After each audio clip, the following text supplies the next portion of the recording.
Get off my plane. You don't belong in this tax bracket." Those words echoed through the first-class cabin of Flight 402, shattering the silence and the dignity of a 19-year-old boy. He was humiliated, labeled a fraud, and escorted off the jetway while a wealthy executive smirked, believing he had won. But that executive made a fatal calculation error. He didn't check the manifest, and he certainly didn't know who was waiting in the terminal. He didn't know that the boy's mother wasn't just a parent. She was the devastating force of nature who held the airline's financial leash. Minutes later, the pilot wouldn't be asking for permission to take off. He'd be asking why the airline no longer existed. This is the story of how arrogance met its match, and the brutal, cold karma that followed. The air inside the cabin of the Airbus A350 smelled of pressurized oxygen, expensive leather, and the faint, crisp scent of champagne. For 19-year-old Jordan Calloway, it smelled like victory. He adjusted his glasses, his fingers trembling slightly as he touched the velvet headrest of seat 2A. He wasn't supposed to be here. At least, that's what his imposter syndrome told him. He was a kid from East Oakland, a cello prodigy who had spent the last 6 years practicing until his fingers bled, playing on street corners to buy sheet music. But today, the Juilliard acceptance letter in his backpack and the scholarship check that covered his travel expenses said otherwise. He was flying to New York for his final audition placement. The donor who sponsored his scholarship had insisted on upgrading him. "Great artists shouldn't arrive exhausted," the note had said.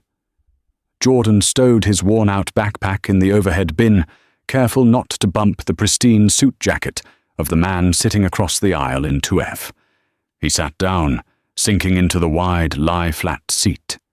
He reached for the noise-cancelling headphones provided by Stratosphere Airlines, feeling a smile tug at the corner of his mouth. For the first time in his life, he felt like he had made it. Then, the atmosphere shifted. The heavy thud of footsteps stopped right next to him. Jordan looked up. Standing in the aisle was a man who looked like he had been manufactured in a boardroom.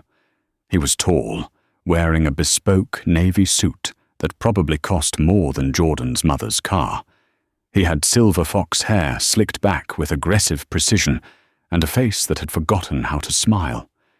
This was Richard Sterling, the senior VP of acquisitions for Archer Global, a man whose reputation in Silicon Valley was built on gutting companies and firing employees by the thousands. Sterling stared at Jordan. He didn't blink. He didn't speak immediately. He just looked at Jordan's faded sneakers, then up to his hoodie, which Jordan had worn for comfort over his dress shirt, and finally at his face. "Excuse me," Sterling said. His voice wasn't loud, but it had the cutting quality of a diamond saw. "You are in my seat." Jordan checked his boarding pass instantly, his heart rate spiking. "Oh, I don't think so, sir. My pass says 2A. This is 2A, right?" Jordan held up the pass. Sterling didn't even look at it.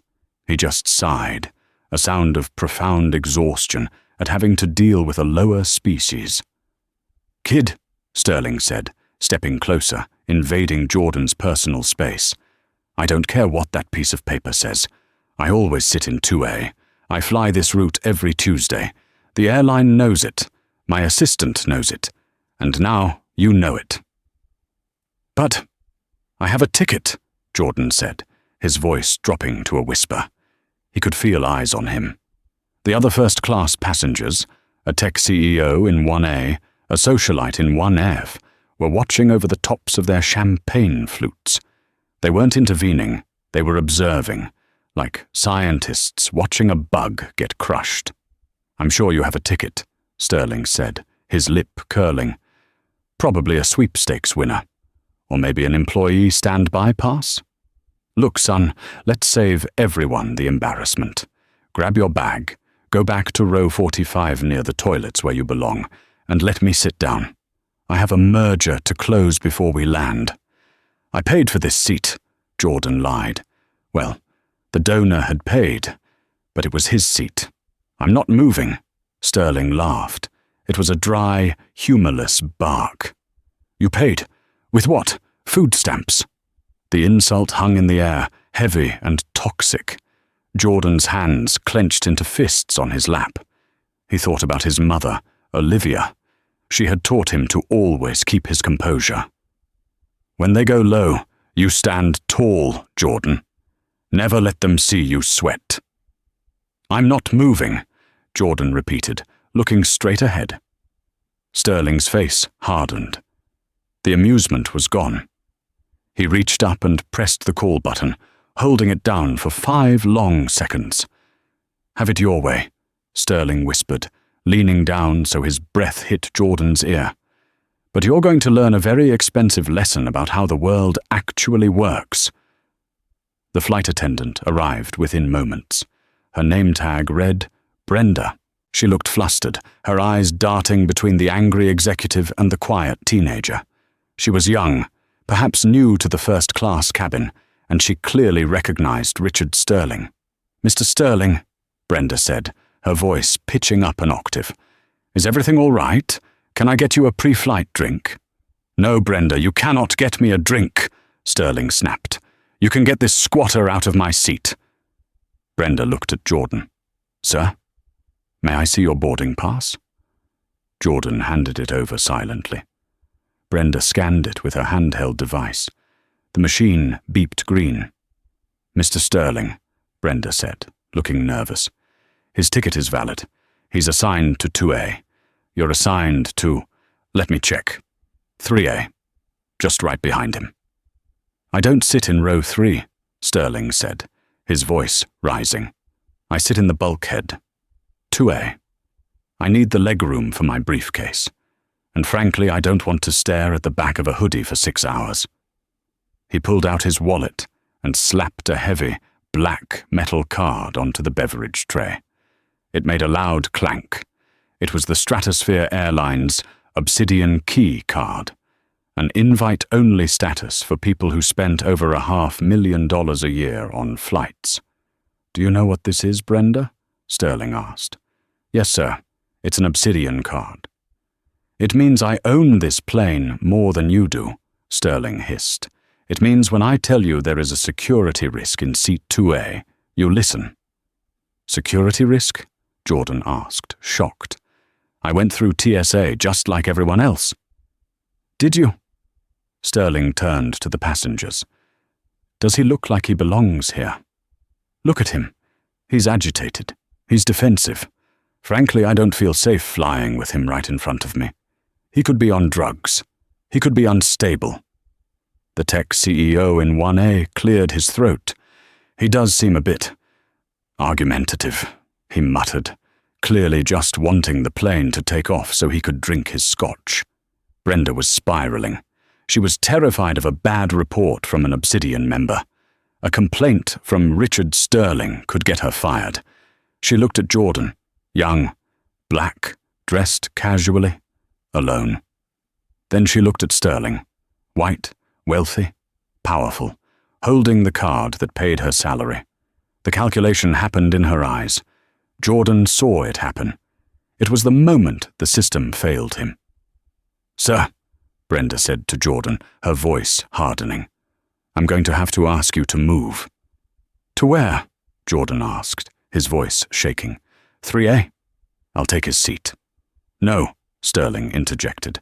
I don't want him in first class at all. If he's agitated, he needs to be in the back, or off the plane. Brenda took a deep breath. Sir, Mr. Sterling is a priority passenger. We have an overbooking situation, and I need to downgrade you to economy comfort. This isn't fair, Jordan said, tears of frustration stinging his eyes. I have a valid ticket.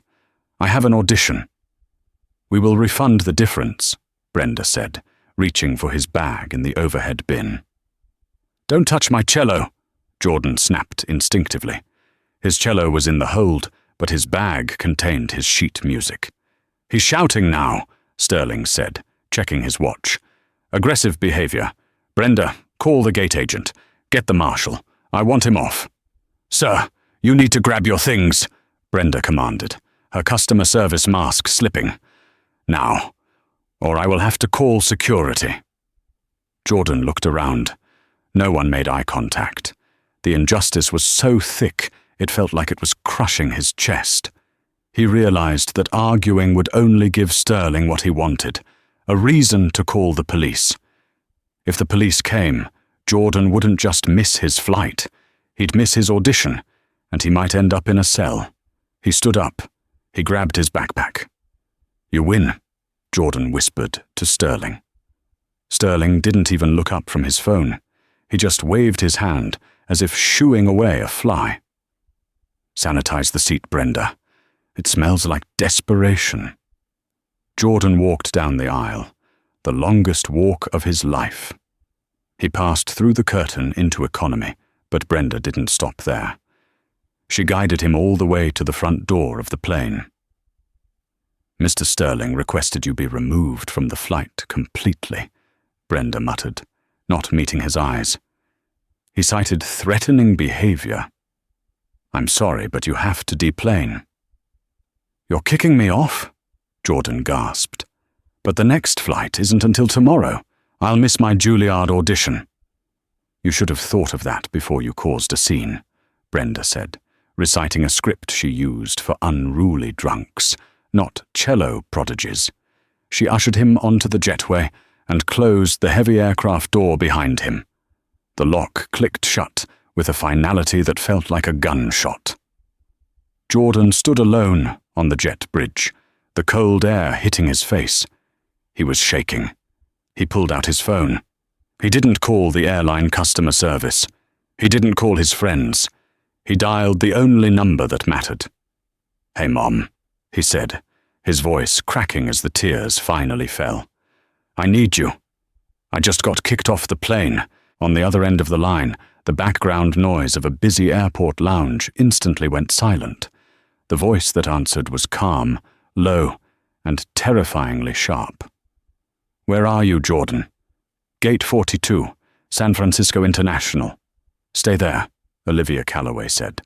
"And Jordan, dry your eyes. You're about to own that airplane." 3 terminals away, in a section of the airport that didn't appear on standard maps, Olivia Calloway sat in the Vantage Suite.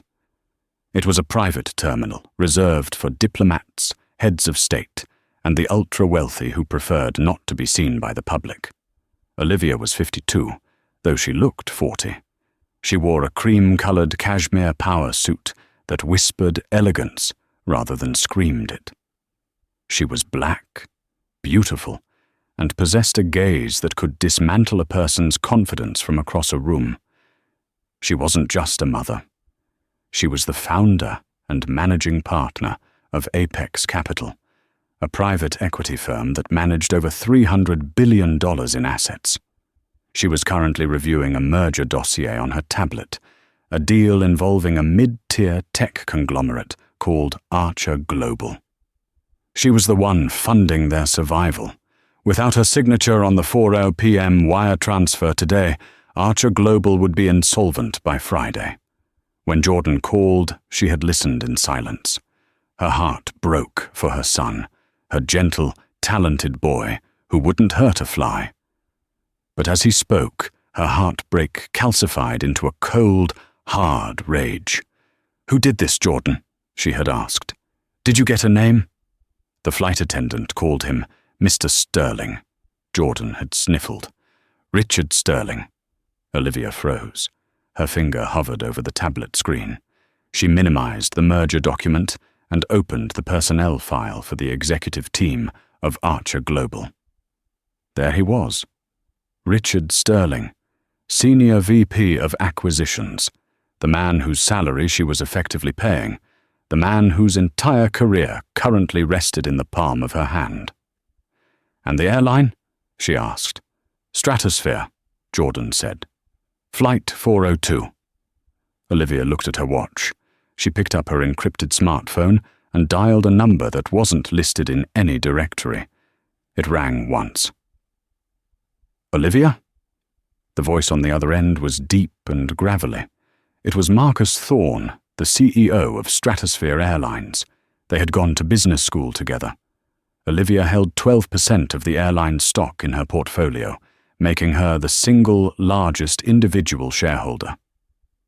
Marcus, Olivia said, her voice eerily calm. I need you to look at Flight 402 to New York. It's pushing back from Gate 42 right now. Okay, give me a second. Is there a problem? Are you on board? No, Olivia said, standing up and signaling her security detail. But my son was, until about 5 minutes ago, when your staff kicked him off to make room for a man named Richard Sterling. There was a silence on the line. Marcus knew Olivia. He knew she didn't make idle complaints. He knew that if Olivia Calloway was calling him personally about a customer service issue, it wasn't a complaint. It was a threat. They kicked Jordan off? Marcus asked, horrified. On what grounds? Sterling didn't like his face, claimed he was a security risk. Your flight attendant, a woman named Brenda, complied. She dragged a Juilliard scholar off the plane like a criminal to protect the ego of a mid-level executive. Olivia, I'm so sorry. I'll get him on the next flight, first class on us. I'll send a voucher. Marcus, Olivia cut him off. You aren't listening. I don't want a voucher. I want that plane. What do you mean? I am at the airport. I'm coming to gate 42. I want you to order the pilot to return to the gate immediately. If that plane takes off with Sterling in my son's seat, I will dump my 12% stake in Stratosphere before it lands. I will trigger a sell-off that will crash your stock price so hard you'll be delisted by the morning. Olivia, you can't be serious. Turning a plane around costs thousands of dollars in fuel and delays, and losing my backing costs you your company, Olivia said simply. You have 60 seconds to make the call, Marcus, or I make mine. She hung up. She looked at her head of security, a massive man named David. Get the car. We're going to the main terminal. Drive fast. At gate 42, Jordan was sitting on the floor, his back against a pillar, watching the massive Airbus A350 slowly push back from the window. The tow bar was connected.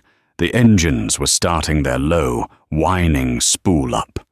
He wiped his eyes, trying to compose himself. He felt small. He felt invisible.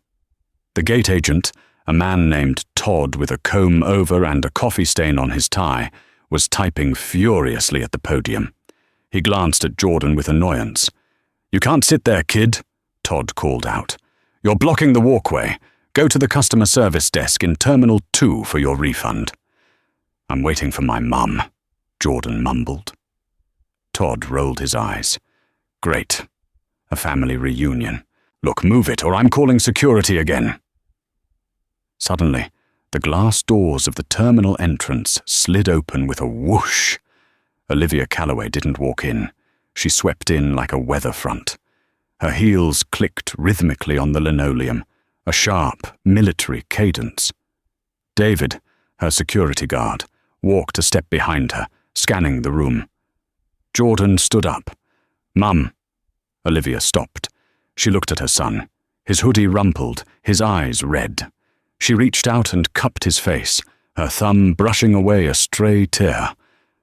I'm here, she whispered. Then she straightened his hoodie, brushed off his shoulder, and turned toward the gate desk. The warmth vanished from her face, replaced by absolute zero. She walked up to Todd. Excuse me, miss. You can't be back here unless you have a ticket, Todd said, not looking up from his screen. My name is Olivia Calloway, she said. Bring the plane back. Todd laughed. He actually laughed. He looked up, expecting to see a confused tourist. Instead, he saw a woman who looked like she owned the building. But Todd was a stickler for rules, and he enjoyed the tiny amount of power his job gave him. Ma'am, the flight is closed. The door is armed. The aircraft is pushing back. Once it leaves the chocks, it's gone. It's federal regulations. I don't care about regulations, Todd, Olivia said, reading his name tag. I'm telling you to pick up that red phone and call the tower or dispatch, or whoever you need to call, and tell them to bring Flight 402 back to the jet bridge. And I'm telling you that's impossible, Todd sneered. Who do you think you are? You can't just order a jumbo jet around like it's an Uber. Now take your son and leave, or I'm calling the police. Olivia smiled. It was a terrifying sight. Please call the police, she said. I'd love for them to witness this. Before Todd could respond, the radio on his hip crackled to life. It was loud enough for Jordan to hear. Gate 42, this is Ops. We have a code red from HQ. Repeat, code red. Todd grabbed the radio, frowning. Ops, this is Gate. What code red? We're clear for taxi. Negative, Gate. Operations Director just came down. Immediate ground stop on Flight 402. Pilot has been ordered to return to block. Do not, I repeat, do not let the flight depart. CEO's orders. Todd's jaw dropped. He looked at the radio, then at the window. Outside, the massive plane jolted to a stop. The tow truck driver hit the brakes. The engines, which had begun to whine, spooled down into a low hum. Todd looked up at Olivia. The blood drained from his face. What? What did you do? He stammered. Olivia leaned over the counter, her voice dropping to a whisper. I asked you politely, Todd. You said no. So I asked the man who signs your paychecks. She pointed a manicured finger at the jet bridge door. Open it, she commanded. I have business on that plane. I can't let a non-passenger on the aircraft, Todd squeaked, trembling. You aren't letting a non-passenger on, Olivia said, pulling a black titanium card from her purse. Not an airline card, but a security clearance card for the Department of Transportation, a perk of sitting on the National Aviation Advisory Board. You are letting a federal advisor inspect a security threat reported on this vessel. Todd fumbled for his keys. He swiped his badge. The door to the jet bridge buzzed and clicked unlock. Olivia turned to Jordan.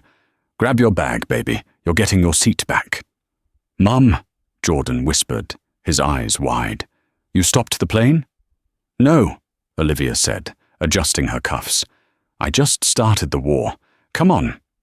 They walked down the jet bridge, the sound of their footsteps echoing in the metal tunnel.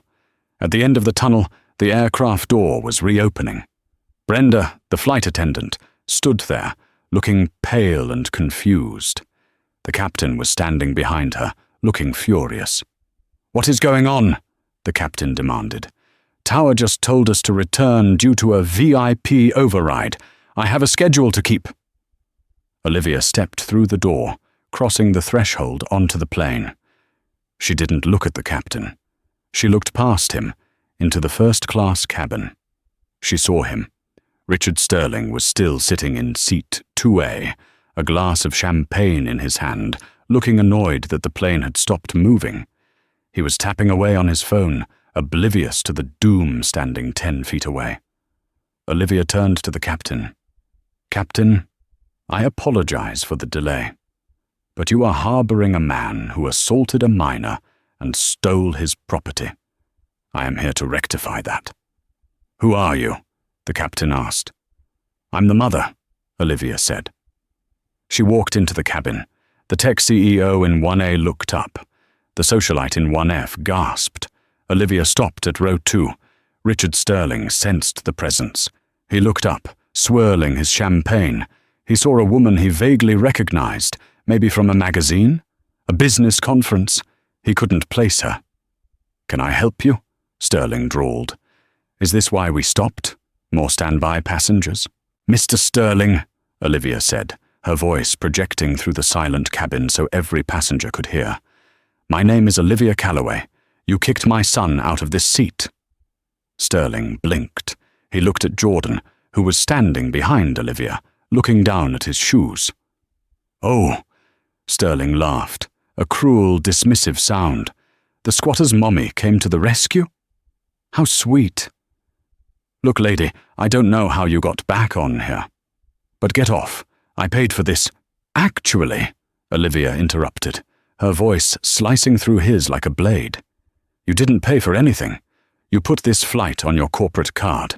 An Archer Global corporate card, correct? Sterling narrowed his eyes. How do you know where I work? Because, Olivia said, leaning in close, her eyes locking onto his. I own the debt that keeps the lights on in your office, Richard. I am the managing partner of Apex Capital, and as of this morning, I am the only reason Archer Global hasn't filed for Chapter 11 bankruptcy. Sterling's face went white, the glass of champagne tilted in his hand, spilling a little onto his trousers. He recognized the name now. Apex Capital. The saviors. The new owners. Ms. Calloway, Sterling stammered, his arrogance evaporating instantly. I didn't know he was your son. You assumed he was nobody, Olivia said. You assumed because he is young, and black, and wearing a hoodie, that he had no power. You assumed you could crush him and no one would care. She straightened up and looked at Brenda, who was shaking by the galley. Brenda, Olivia said. Is this man's luggage still on board? Yes, ma'am, Brenda stuttered. Good, Olivia said. She turned back to Sterling. Get up. Excuse me? Sterling asked. Get up. Olivia pointed to the door. You are off this flight, and checking your email would be a good idea, Richard, because I just sent a message to your board of directors regarding your conduct. I told them that if you remain employed by Archer Global by the time this plane lands in New York, I will pull my funding and let the company rot. The silence in the cabin was deafening. The tech CEO in 1A actually let out a low whistle. Sterling looked at Olivia. He looked at the passengers, who were now filming with their phones. He looked at Jordan. You can't do this, Sterling whispered. I already did, Olivia said. Now get off my son's plane before I have the pilot arrest you for trespassing. This seat is paid for. Richard Sterling didn't move. He sat frozen in seat 2A, his brain struggling to process the rapid reversal of his reality. His world was built on hierarchies, on the certainty that his title and his bank account made him untouchable. But Olivia Calloway wasn't playing by the rules of corporate hierarchy. She was playing by the rules of ownership. Mr. Sterling, the captain's voice boomed from the front of the cabin. The pilot had caught on quickly to the power shift. He had received a message via ACARS from the airline's operations center. Cooperate with Calloway. Do whatever she says. I need you to deplane immediately, the captain said, stepping into the aisle. You are delaying the flight. This is insane, Sterling sputtered, finally standing up. His face was a patchwork of red blotches. He tried to muster some shred of his former arrogance. You're making a mistake. Do you know how much business I bring this airline? I will sue. I will sue every single one of you. He looked at Olivia, pointing a shaking finger at her. And you think you can bully me just because you have money? I have contacts. I have friends in the press. Olivia didn't blink. She reached into her pocket and pulled out her phone. She held it up, showing the screen to Sterling. It was a live feed of the airline's stock price. Stratosphere Airlines is down 2% in the last 10 minutes because rumors of a VIP incident leaked on Twitter, Olivia said calmly.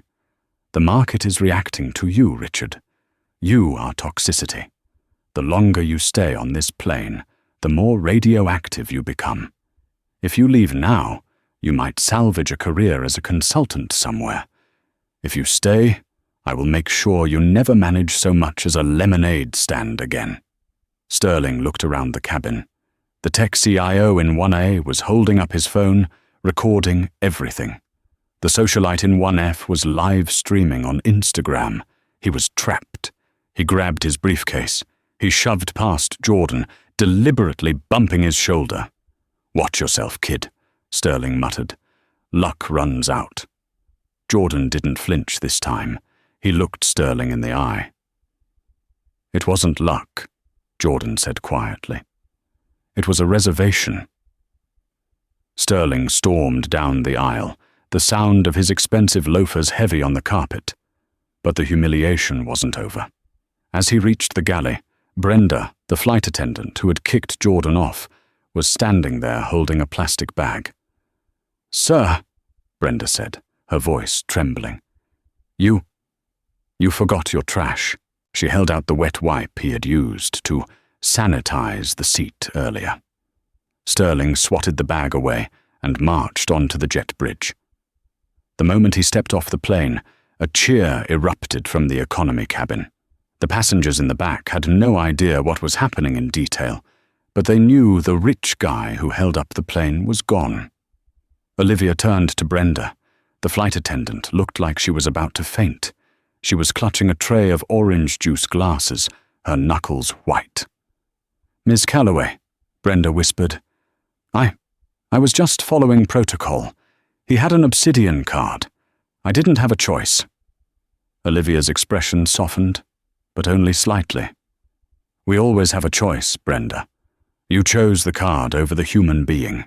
You chose to humiliate a boy who did nothing wrong because it was easier than confronting a bully."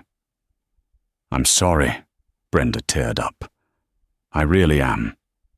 "I know you are," Olivia said. "And because I believe in second chances, I'm not going to ask for your termination. But I am going to ask the CEO to ensure you undergo retraining on bias and conflict resolution. And for the duration of this flight, you will treat my son with the respect he paid for." "Yes, ma'am. Absolutely." Olivia turned to Jordan. She fixed his collar one last time. "Sit down, baby," she said, her voice returning to the warm, maternal tone Jordan knew. "Go get that scholarship. Play your heart out." "You're not coming?" Jordan asked. "No," Olivia smiled. "I have a meeting with the Archer Global Board of Directors in 20 minutes. I think they'll be very eager to speak with me." She kissed his forehead. "I love you." "Love you too, Mom." Olivia turned and walked off the plane. The door closed. Jordan sat down in 2A. The seat was still warm from Sterling, but the vibe was different now. The tech CEO in 1A leaned over. "Hey, kid," the man said. "That was the most gangster thing I have ever seen." "Good luck at Juilliard." Jordan smiled. He put on his headphones. As the plane taxied out, he looked out the window. He saw his mum's car pulling away from the tarmac, heading toward the city like a guided missile. Richard Sterling was not a man accustomed to the back seat of a Toyota Prius. Usually, when he left an airport, it was in the hushed, leather-bound interior of an Archer Global Town car, with a driver named Thomas, who knew better than to speak unless spoken to. Today, however, Richard was squeezed into the back of an Uber X that smelled faintly of pine tree air freshener and stale French fries. The suspension groaned over every pothole on the highway, leading away from San Francisco International, sending jolts of irritation up his spine. He was sweating. It was a cold, clammy perspiration that made his dress shirt cling to his skin. His phone, an iPhone 15 Pro, felt like a burning coal in his hand. It had been vibrating incessantly for the last 20 minutes. Texts from his assistant, alerts from the PR department, and 3 missed calls from the chairman of the board. "Can't this thing go any faster?" Richard snapped, glaring at the back of the driver's head. The driver, a heavy-set man named Igor, who was currently listening to a podcast about conspiracy theories, glanced in the rearview mirror. "Speed limit is 65, buddy. I get a ticket. You paying for it?" "I'll pay for the whole damn car if you just get me to the office," Richard hissed. He unlocked his iPad with trembling fingers. He had just received a calendar invite marked Urgent, Mandatory Executive Session. No agenda attached, just a Zoom link. "Okay," Richard muttered to himself, adjusting his tie in the reflection of his darkened screen. Okay, it's just damage control. Standard procedure. I'll spin it. The kid was aggressive. I felt threatened. It's a security issue. They can't prove otherwise. He put in his AirPods, took a deep breath to summon the arrogant veneer that had served him so well for 30 years, and tapped Join Meeting. The screen swirled with a loading icon. The signal in the moving car was spotty, before snapping into focus. Richard expected to see the faces of his colleagues in their individual squares. He didn't. Instead, he saw a wide-angle view of the main boardroom at Archer Global headquarters. The room was dimly lit, the blinds drawn against the afternoon sun. Sitting around the long mahogany table were the heavy hitters: Patterson, the CEO, Elaine, the CFO, and 3 other board members who usually only showed up to approve bonuses. The atmosphere in the room was so cold it practically radiated through the iPad screen. "Richard," Patterson said. He didn't look up from the file in front of him. "You're in a car." "Yes, sir," Richard said, putting on his best war room voice. "I'm en route to HQ now. Look, I know there's some noise about the flight. It's a complete misunderstanding. A breakdown in airline protocol. I intend to file a formal complaint with Stratosphere against that flight attendant." "Stop," Patterson said. It wasn't a shout. It was a flat, dead command. "Sir, you have to understand, the passenger was erratic," Richard pressed on, desperate to control the narrative before they could speak. "I made a judgment call to protect company assets. I know optics might be tricky right now, but—" "Richard!" Elaine, the CFO, barked. She looked terrified. "Shut up!" Richard blinked. Elaine had never spoken to him like that. "Excuse me?" "We aren't here to listen to your version of events," Patterson said, finally looking at the camera lens. His eyes were tired. "We are here because our primary investor requested this meeting, and since she is the only reason we are currently solvent, we accommodated her." Patterson gestured to the massive 85-inch monitor that hung at the head of the boardroom table. The camera view on Richard's iPad shifted. The boardroom monitor wasn't displaying a spreadsheet or a stock ticker. It was displaying a live video feed. It was her. Olivia Calloway sat in the back of her own vehicle, a Rolls-Royce Phantom, judging by the Starlight headliner visible above her. She looked immaculate. She was wearing the same cream suit she had worn at the airport, but she had put on reading glasses. She was reviewing a document, a stylus poised over a tablet. She looked up. Her gaze through the camera was so piercing, Richard actually recoiled against the prickly upholstery of the Uber seat. "Hello, Richard," Olivia said. Her voice was smooth, rich, and utterly terrifying. "You," Richard choked out. "What is this? Patterson, why is she on this call? This is an internal company matter." "I am making it external," Olivia said, answering for the CEO. "Do you know what I do for a living, Mr. Sterling?" You run a private equity firm," Richard stammered. "Apex Capital." "Correct. And do you know what Apex Capital owns?" "You have a stake in us," Richard said, his mind racing. "A minority stake." "I hold $300 million of Archer Global's high-interest debt," Olivia corrected him, her voice dropping an octave. "I own the liquidity that pays for your servers, your rent, and your exorbitant salary. And do you know what happens when a company violates the reputational harm clause in my lending agreement?" Richard went silent. He knew the clause. He had written similar ones into contracts when he acquired smaller companies. It was a kill switch. "I can call the loan," Olivia whispered. "In full. Immediately." "You wouldn't," Richard scoffed, though his voice wavered. "Bankrupting us would hurt your portfolio too. You'd lose millions." Olivia smiled. It was the smile of a predator watching prey stumble. "Richard, Losing $50 million is a tax write-off for me. For you, it's an extinction event. She tapped her tablet screen. I have just sent a video file to the board. It was taken by Mr. James Kincaid, the CEO of Omnitech. He was sitting in seat 1A. He sent it to me personally, because he thought the world should see how the VP of Archer Global treats teenagers. Kincaid? Richard felt the blood drain from his face. Kincaid was on that flight? He was, Patterson interjected, his voice trembling with suppressed rage. And he just cancelled our cloud services contract. That's a $12 million account, Richard. Gone. In 20 minutes. But wait. And, Olivia continued, Stratosphere Airline stock has dropped 4% since you delayed that flight.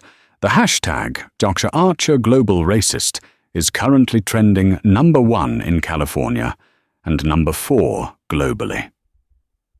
I have reporters from the Wall Street Journal and the New York Times in my inbox asking for a comment on why I finance a company that employs, how did the internet put it, a corporate segregationist. I am not a racist, Richard screamed at his iPad, causing the Uber driver to jump. I just wanted my seat. It was my seat. It wasn't your seat, Olivia snapped, the velvet gloves coming off. It was my son's seat. And even if it wasn't my son, even if it was a stranger, you treated a human being like garbage because you thought your title made you a god. Well, let's see how much power that title holds now. Olivia looked at Patterson. I am willing to extend the bridge loan for another 18 months, and I will double the capital injection to stabilize the stock price. But I have one non-negotiable condition. Name it, Olivia, Patterson said instantly. The immediate termination of Richard Sterling. With cause. Richard gasped. You can't do that. I have a contract. I have a golden parachute. If you fire me, you owe me 3 years' salary plus stock options. That's over $5 million. Patterson looked down at the table, refusing to meet Richard's eyes on the screen. Actually, Richard, we've been reviewing your contract with legal for the last 10 minutes. Specifically, Section 9, Paragraph C, the morality clause. What? Richard whispered. Any conduct that brings public disrepute, scandal, or ridicule to the firm shall constitute a material breach of contract. Elaine read aloud from a document. Gross negligence, willful misconduct. It voids the severance package entirely. You're firing me. With nothing? Richard's voice cracked. We are terminating you for cause, Patterson said formally. Effective immediately. Your company email has been deactivated. Your keycard access has been revoked. Security has been notified to stop you at the lobby if you attempt to enter the building. You can't do this, Richard shrieked, clutching the iPad so hard the glass threatened to crack. I built this department. I am Archer Global. You're nothing without me. We are a liability with you, Olivia said. And Richard? One last thing. Richard stared at the woman on the screen, his chest heaving, his eyes wild. When you get home, Olivia said, her voice eerily calm, I suggest you look for a smaller house. The legal fees you're about to incur from the civil suit I'm filing against you for emotional distress damages to a minor. They are going to be significant. Go to hell, Richard shouted. I've been there, Olivia said, her hand hovering over the disconnect button. I didn't like the service, so I bought the management. The screen went black. The call ended. Richard sat in the silence of the Uber, staring at his reflection in the dark iPad. His breathing was ragged, shallow gasps. He frantically tapped the mail icon on his phone. Account error. Cannot verify identity. He tried to log into Slack. Your account has been deactivated by an administrator. He tried to open his mobile banking app to move his cash before his company credit cards were frozen. Face ID, recognized, checking balance. Suddenly, the Uber began to slow down. They were pulling up to the curb of the massive glass tower of Archer Global. He saw the revolving doors. He saw the security guards, men he had nodded to for 5 years, standing outside, arms crossed, looking at the approaching car. They knew. "We're here," Igor the driver said, pulling out an earbud. "That'll be $42. Richard didn't move. He couldn't go in. If he stepped out of this car, he would be escorted off the property in front of his employees. He would be the man from the viral video. "Sir," Igor turned around. "You getting out? Meter's running." "No," Richard whispered, his voice a broken rasp. "Don't stop, just drive." "Drive where?" "Away," Richard said, tears finally pricking his eyes. "Just take me home." "Gonna cost extra to change the route," Igor grunted, tapping his phone. "I'll add it to the card on file." A moment later, a sharp ding echoed from the driver's dashboard. Igor frowned. He tapped the screen again. Another ding. "Hey, buddy," Igor said, turning around with a look of annoyance. "Card declined. Says corporate account suspended. You got another way to pay?" Richard patted his pockets. He pulled out his wallet. He looked at the Platinum Amex, the Archer Global Corporate Black Card. Useless plastic. He dug into the folds of his wallet for his personal debit card. His hands were shaking so violently that he fumbled it.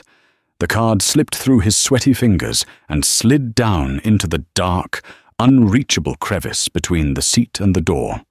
He clawed at the seat, his fingernails scratching against the cheap fabric, groveling in the dark for the only money he had left. "You gotta be kidding me," Igor sighed, putting the car in park. "Look, get out. I ain't running a charity here. Get out." "Please," Richard begged, looking up. The arrogance was gone. The executive was gone. All that was left was a middle-aged man in a sweat-stained suit, terrified of the sidewalk. "I can find it. Just give me a minute." "Get out!" Richard opened the door. The cold wind of the San Francisco street hit him. He stepped onto the curb, right in front of the office he used to rule. He stood there, clutching his briefcase, as the Prius sped away. Passers-by were walking quickly, heads down, checking their phones. A group of young interns walked past him. One of them looked at his phone, then looked up at Richard, then nudged his friend. They whispered. They laughed. Richard Sterling turned up his collar and began the long walk home. He didn't check his phone again. He knew what it would say. 6 months later. The backstage wings of Alice Tully Hall at Lincoln Center smelled of old wood, velvet, and the nervous sweat of perfectionists. It was the night of the Juilliard Spring Showcase, the single most important evening for the conservatory's rising stars. Agents from the London Symphony, the Berlin Philharmonic, and the New York Times cultural critics were all sitting in the dark, waiting to judge. Jordan Calloway stood in the shadows of stage right. He adjusted his bow tie, his reflection caught in the brass of a trombone leaning against the wall. He looked different than the boy in the hoodie at San Francisco International. He was leaner, his posture commanded space, and his eyes held a steeliness that hadn't been there before. "You ready, Calloway?" the stage manager whispered, tapping his headset. Jordan nodded.